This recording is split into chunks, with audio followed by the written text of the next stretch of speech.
Salam saudara-saudariku yang dikasihi Tuhan, salam jumpa kembali bersama saya dalam renungan harian Segentapan Jiwaku.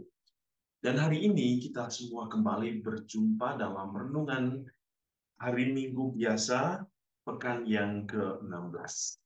Dan pada hari Minggu ini, gereja sesungguhnya eh, merayakan secara khusus bagi Hari Orang Tua, kakek, dan nenek sedunia.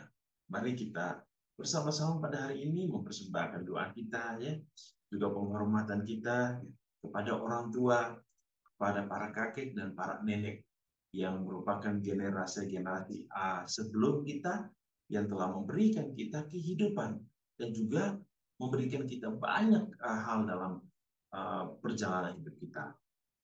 Hari ini kita akan bersama-sama mendengarkan sapaan Tuhan dari Injil Matius bab 13 ayat 24 sampai 30. Saya mengundang kita semua untuk mendengarkan firman Tuhan. Inilah Injil suci menurut Matius. Pada suatu peristiwa, Yesus menyampaikan suatu perumpamaan yang lain kepada orang banyak. Kata Yesus, hal kerajaan surga itu seumpama orang yang menaburkan benih yang baik di ladangnya. Tetapi pada waktu semua orang tidur, datanglah musuhnya menaburkan benih lalang di antara gandum itu, lalu pergi. Ketika gandum itu tumbuh dan mulai berbulir, nampak juga lalang itu. Maka datanglah hamba-hamba tuan ladang itu kepadanya dan berkata, "Tuan, bukankah benih baik yang Tuhan taburkan di ladang Tuhan? Dari manakah lalang itu?" Jawab Tuhan itu, "Seorang musuh yang melakukannya." Lalu berkatalah hamba-hamba itu kepadanya, "Jadi maukah Tuhan supaya kami pergi mencabut lalang itu?" Tapi ia berkata, "Jangan, sebab mungkin gandum itu ikut tercabut pada waktu kamu mencabut lalang itu.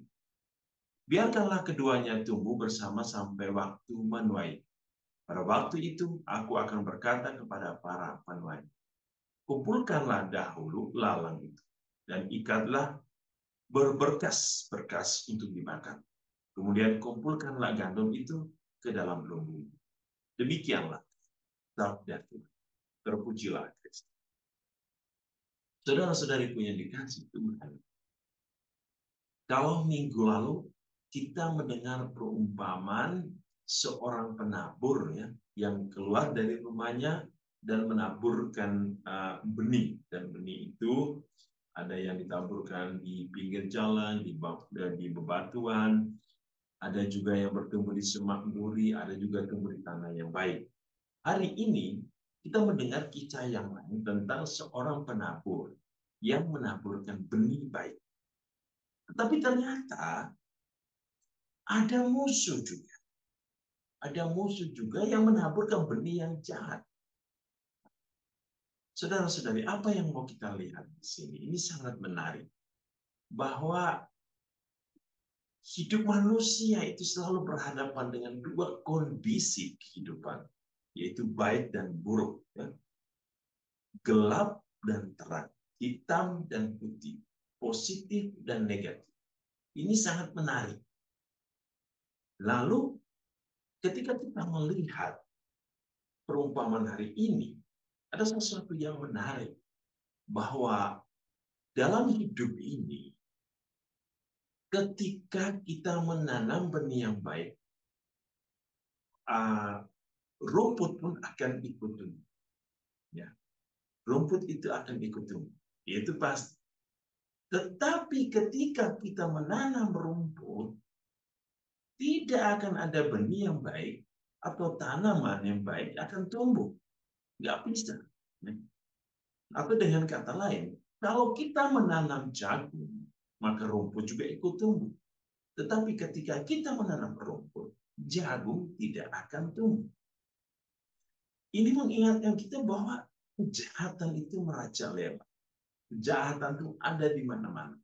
Kejahatan itu akan selalu ada dalam kehidupan ini. Kejahatan itu akan selalu berusaha untuk mendampingi kehidupan manusia. Kejahatan itu akan ada selalu untuk merusak kebaikan manusia. Lalu dengan melihat perumpamaan hari ini, apa yang mau dilihat, apa yang mau direnungkan, dan apa yang mau menjadi bagian dari pemaknaan hidup orang-orang beriman. Yang pertama, orang beriman harus terus-menerus menabur kebaikan. Walaupun pada saat ia menabur kebaikan, maka kejahatan akan muncul, kejahatan akan merongrong, kejahatan akan datang dalam kehidupan. Tetapi orang yang baik akan terus-menerus menabur kebaikan. Ia tidak boleh terpengaruh oleh setiap kejahatan yang datang menggoda atau kejahatan yang akan merusak kehidupannya. Ia harus bertahan pada kebaikan. Ini penting untuk orang baik. Apapun kejahatan yang datang, ingat ia harus bertahan pada kebaikan. Itu yang pertama. Yang kedua, ketika kita hidup dalam kebaikan dan ada juga muncul kejahatan, kita harus fokus pada kebaikan. Karena apa? Kejahatan akan sendirinya akan hancur, akan mati. Itu pasti.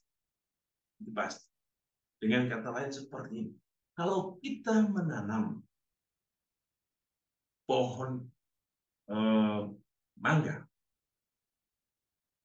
akan ada muncul dua buah yang dihasilkan. Ada buah yang baik dan ada buah yang tidak baik. Petiklah buah yang baik. Nikmatilah. Dan mungkin itu bisa menjadi bibit yang baru untuk pohon yang baru. Tetapi bagaimana dengan yang buruk? Biarkanlah. Untuk apa dipetik? Untuk apa kita membuang waktu dan tenaga? Untuk apa kita membuang energi hanya untuk mengurus yang buruk ini? Biarkan. Dia akan jatuh sendiri. Atau dengan kata lain apa? Kejahatan, keburukan akan serta-merta jatuh sendiri.